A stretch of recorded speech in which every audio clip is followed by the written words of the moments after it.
Assalamualaikum warahmatullahi wabarakatuh. Perkenalkan, nama saya Zaskia Nabila Nashwa dari kelas 2B, Program Studi Pendidikan Bahasa Arab YIN Pontianak. Pada kesempatan kali ini, izinkan saya menyampaikan tentang supervisi pendidikan. Semoga penjelasan yang saya sampaikan dapat memberikan pemahaman mengenai pentingnya supervisi dalam meningkatkan mutu pendidikan. Sebelumnya, saya mengucapkan terima kasih kepada Ibu Dr. Misdah MPD selaku dosen pengampu mata kuliah ini, yaitu mata kuliah Administrasi dan Supervisi Pendidikan. Langsung saja, yang pertama yaitu apa sih 4 prinsip dalam pelaksanaan supervisi? Sebelum membahas prinsip-prinsip tersebut, terlebih dahulu saya akan menjelaskan pengertian supervisi. Supervisi adalah suatu proses pembinaan yang dilakukan oleh kepala sekolah atau supervisor kepada guru dengan tujuan membantu guru meningkatkan kualitas pembelajaran. Supervisi bukan bertujuan mencari kesalahan, melainkan memberikan bimbingan agar guru dapat berkembang secara profesional. Prinsip yang pertama adalah prinsip ilmiah. Maksudnya, supervisi harus dilakukan berdasarkan data, fakta, dan kondisi yang nyata di lapangan. Supervisor tidak boleh memberikan penilaian hanya berdasarkan dugaan atau pendapat pribadi. Sebelum memberikan masukan, supervisor harus melakukan observasi secara langsung, mengumpulkan data, kemudian menganalisis hasilnya. Contohnya, kepala sekolah masuk ke kelas untuk mengamati proses pembelajaran menggunakan lembar observasi. Setelah pembelajaran selesai, kepala sekolah memberikan masukan berdasarkan hasil pengamatan tersebut. Selanjutnya, yaitu prinsip yang kedua adalah prinsip demokratis. Prinsip ini menekankan bahwa supervisi harus dilakukan dengan menghargai guru sebagai rekan kerja. Supervisor ini perlu membangun komunikasi yang baik, mendengarkan pendapat guru, dan memberikan kesempatan kepada guru untuk menyampaikan kendala yang dihadapi. Contohnya, setelah observasi kelas, kepala sekolah mengadakan diskusi bersama guru mengenai kekuatan dan kelemahan pembelajaran. Kemudian sama-sama menentukan solusi yang dapat diterapkan. Prinsip yang ketiga adalah prinsip kerjasama atau kooperatif. Supervisi tidak akan berhasil jika hanya dilakukan oleh supervisor saja. Guru juga harus ikut berpartisipasi dalam proses perbaikan pembelajaran. Oleh karena itu, hubungan antara supervisor dan guru harus didasarkan pada kerjasama yang baik. Misalnya, kepala sekolah dan guru menyusun rencana pembelajaran yang lebih menarik dengan memanfaatkan media pembelajaran digital agar siswa lebih aktif mengikuti pembelajaran. Terakhir, yaitu prinsip yang keempat adalah prinsip konstruktif dan kreatif. Supervisi harus mampu memberikan motivasi kepada guru untuk terus berkembang dan berinovasi. Supervisor tidak hanya menunjukkan kekurangan guru, tetapi juga memberikan solusi dan dorongan agar guru dapat meningkatkan kompetensinya.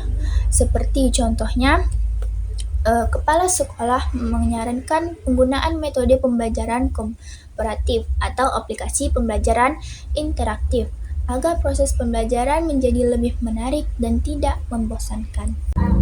Dari keempat prinsip tersebut dapat disimpulkan bahwa supervisi merupakan kegiatan pembinaan yang dilakukan secara objektif, menghargai guru, menjalin kerjasama, serta mendorong guru untuk menjadi lebih kreatif dan profesional.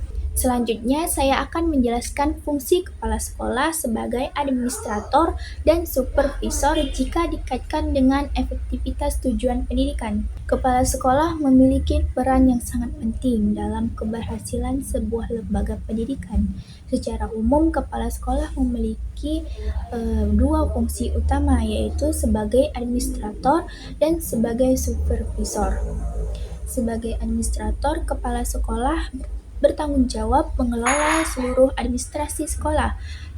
Tugas tersebut meliputi penyusunan program sekolah, pengelolaan kurikulum, administrasi tenaga pendidikan dan kependidikan, administrasi peserta didik, pengelolaan sarana dan prasarana, pengelolaan keuangan, serta administrasi hubungan dengan masyarakat. Melalui pengelolaan administrasi yang baik, seluruh kegiatan di sekolah dapat berjalan secara teratur, efektif, dan efisien. Selain sebagai administrator, kepala sekolah juga berfungsi sebagai supervisor. Dalam fungsi ini, kepala sekolah memberikan pembinaan kepada guru melalui supervisi akademik, kegiatan supervisi melalui observasi pembelajaran, pemberian umpan balik, bimbingan dalam menyusun perangkat pembelajaran, serta membantu guru dalam mengatasi berbagai kesulitan dalam mengajar. Kedua fungsi tersebut saling berkaitan. Administrasi yang baik dalam menciptakan sistem sekolah yang tertata dan mendukung proses pembelajaran. Sementara itu, supervisi akan meningkatkan kompetensi guru sehingga kualitas pembelajaran juga meningkat. Jika administrasi sekolah berjalan dengan baik dan guru terus dibina melalui supervisi, maka tujuan pendidikan akan lebih mudah tercapai, peserta didik memperoleh pembelajaran yang berkualitas, dan mutu sekolah juga semakin baik. Oleh karena itu, kepala sekolah tidak hanya berperan sebagai pemimpin administrasi, tetapi juga sebagai pembina profesional bagi seluruh guru di sekolah. Selanjutnya yaitu pembahasan yang terakhir, sejauh mana pengaruh supervisi akademik terhadap peningkatan kompetensi profesional guru. Menurut saya, supervisi akademik memiliki pengaruh yang sangat besar terhadap peningkatan kompetensi profesional guru. Kompetensi profesional guru adalah kemampuan guru dalam menguasai materi pembelajaran, memilih metode pembelajaran yang tepat, menggunakan media pembelajaran, serta melakukan evaluasi terhadap hasil belajar peserta didik. Melalui supervisi akademik, guru memperoleh bimbingan secara langsung dari kepala sekolah atau supervisor.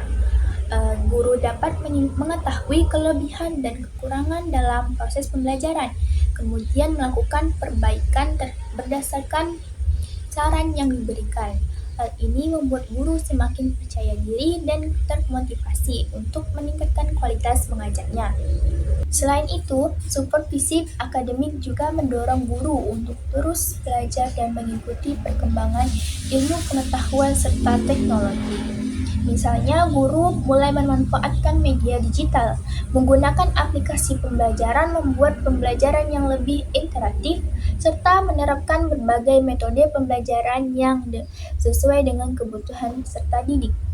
Pengaruh lainnya adalah meningkatkan kualitas proses belajar mengajar.